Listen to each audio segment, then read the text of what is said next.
The murder of JonBenét Ramsey remains one of the most infamous, debated, and haunting cases in modern American history.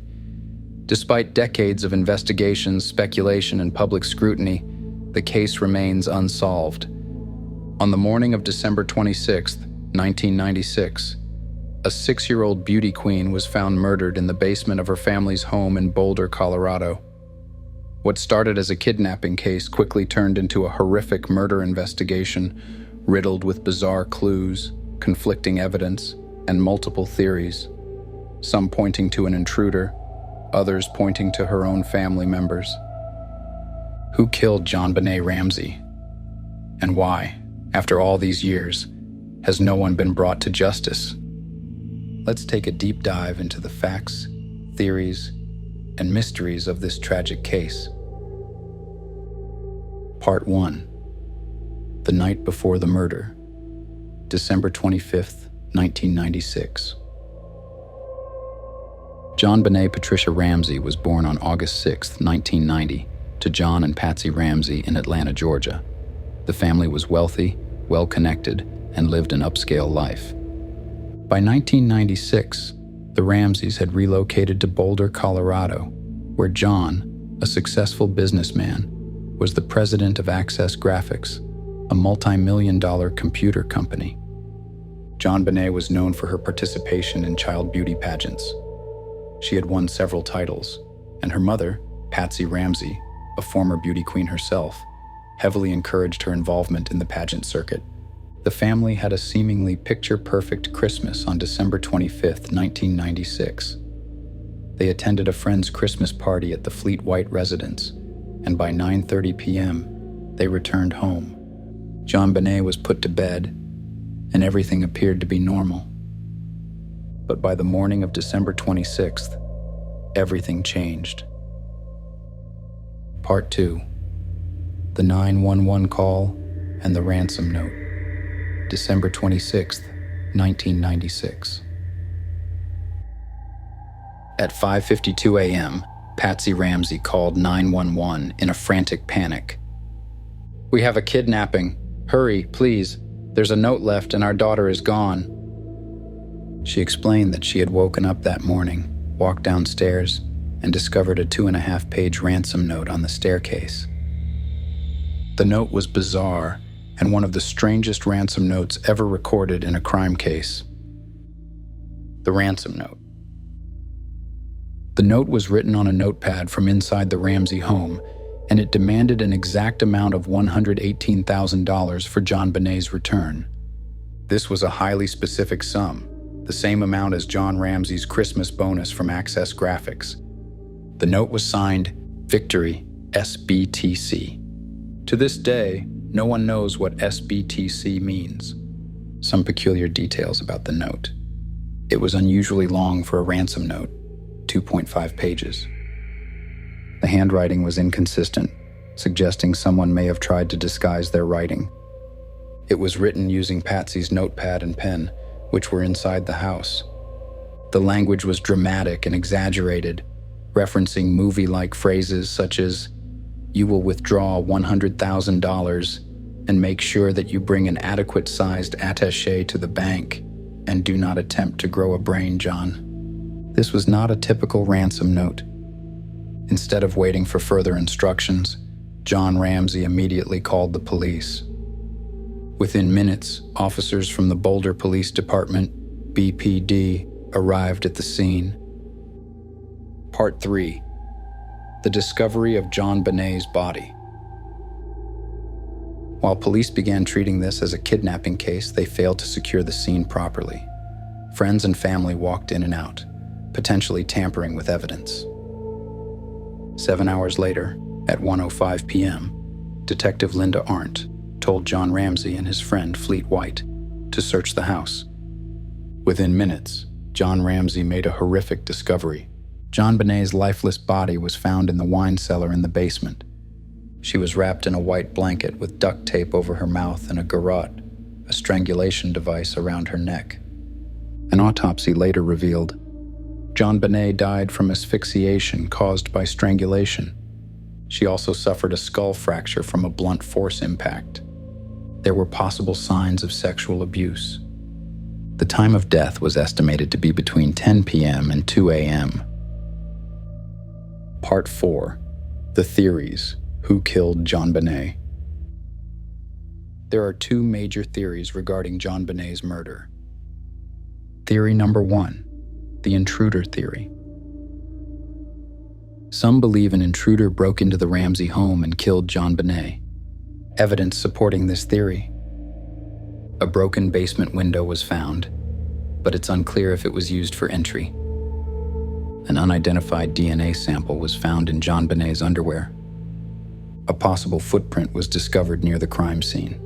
However, critics argue the ransom note suggests an inside job rather than a kidnapping. No clear evidence proves an intruder entered that night.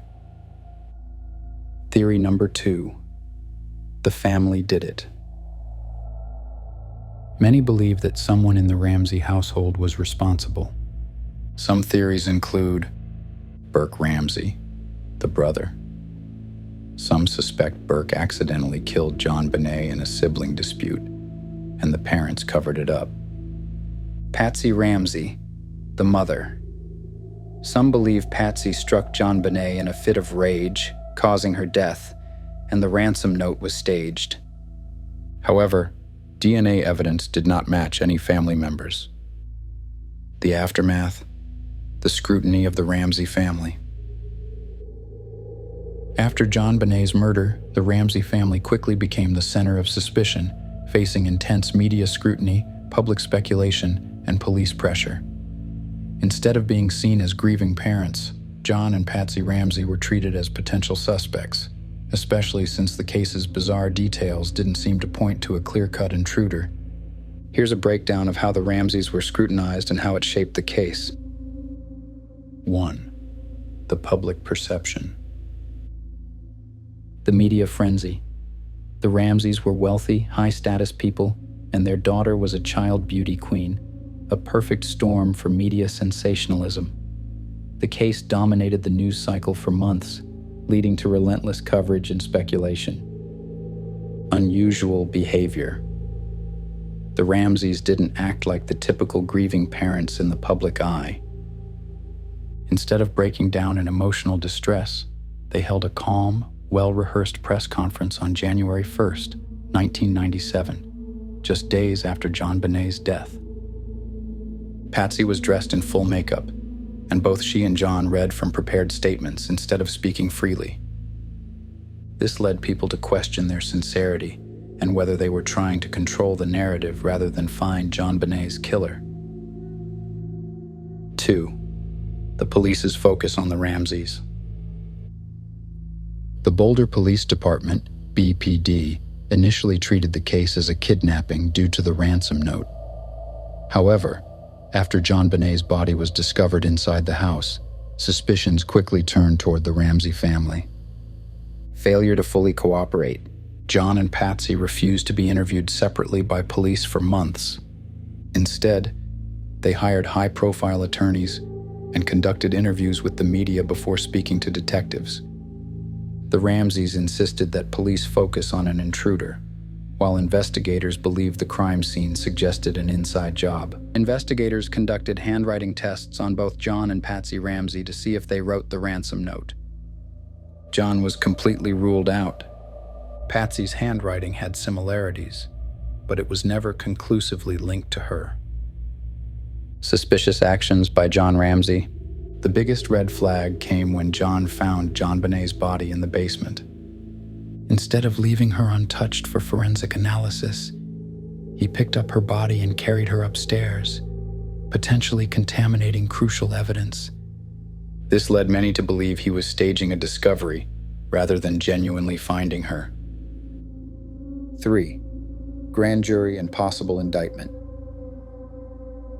In 1999, a grand jury was convened to investigate the Ramseys further. The jury found enough evidence to recommend indicting both John and Patsy Ramsey for child abuse resulting in JonBenét's death. However, Boulder District Attorney Alex Hunter refused to sign the indictment, citing insufficient evidence to prosecute. The public never knew about the indictment recommendation until 2013, when it was finally revealed. This revelation reignited suspicions about the Ramseys. Why would a grand jury recommend charges if they weren't guilty? The 2008 DNA evidence that cleared the Ramseys. For over a decade, investigators struggled with the case, debating whether the Ramseys were responsible or if there was a true intruder. In 2008, an independent forensic lab conducted advanced DNA testing using new touch DNA technology on JonBenét's clothing, including her underwear and long johns. What the DNA testing revealed.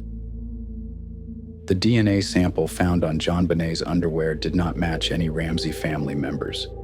The same unknown male DNA was also found on her long johns. This suggested that the DNA belonged to an unknown individual, likely an intruder. As a result, then Boulder District Attorney Mary Lacey formally cleared John, Patsy, who had passed away in 2006 from ovarian cancer, and Burke Ramsey of any involvement in the crime. This was a huge turning point because for 12 years, the Ramseys had been seen as prime suspects. However, critics of the DNA evidence pointed out, the DNA could have come from secondary transfer, e.g., factory workers handling the clothing before it was sold. The crime scene evidence still pointed to a staged kidnapping. There was still no clear suspect despite the DNA discovery. While the DNA evidence didn't lead to an arrest, it did shift law enforcement's focus away from the Ramseys and back toward the intruder theory. The wrongfully accused, John Mark Carr, the false confession. One of the most bizarre twists in the case came in 2006, when a man named John Mark Carr confessed to JonBenét's murder. Who was John Mark Carr? Carr was a schoolteacher living in Thailand at the time of his arrest. He had a disturbing obsession with JonBenet and had sent emails to a journalism professor, describing himself as her killer. He claimed JonBenet's death was an accident and that he had been with her when she died. Why he wasn't the killer. DNA testing immediately ruled him out. He was not a match for the unknown male DNA found on JonBenét's clothing. His confession was full of inconsistencies, including wrong details about how JonBenet died. He was also in Alabama with his family at the time of the murder, which completely destroyed his story. John Mark Carr was ultimately dismissed as a delusional man seeking attention. Where the case stands today. In 2021, Boulder police confirmed that they had analyzed nearly 1,000 DNA samples related to the case. As of 2022, there have been new advancements in DNA technology, and police are re-examining evidence with more advanced forensic tools. In 2023, JonBenét's father, John Ramsey, petitioned for an independent agency to take over the case, arguing that the Boulder police mishandled the investigation for decades. Despite the new leads, JonBenét's murder remains unsolved. Final thoughts. Who killed JonBenét Ramsey? After all these years, there are two dominant theories. An intruder killed JonBenet. The unidentified male DNA suggests an outside attacker. Possible burglary gone wrong or a pedophile targeting her. The crime was an inside job. The ransom note was staged. No clear evidence of forced entry. Some believe a family member covered up an accident or crime. The truth? We may never know. But one thing is certain. JonBenét Ramsey deserves justice. To this day, her case remains one of the most haunting mysteries in American crime history.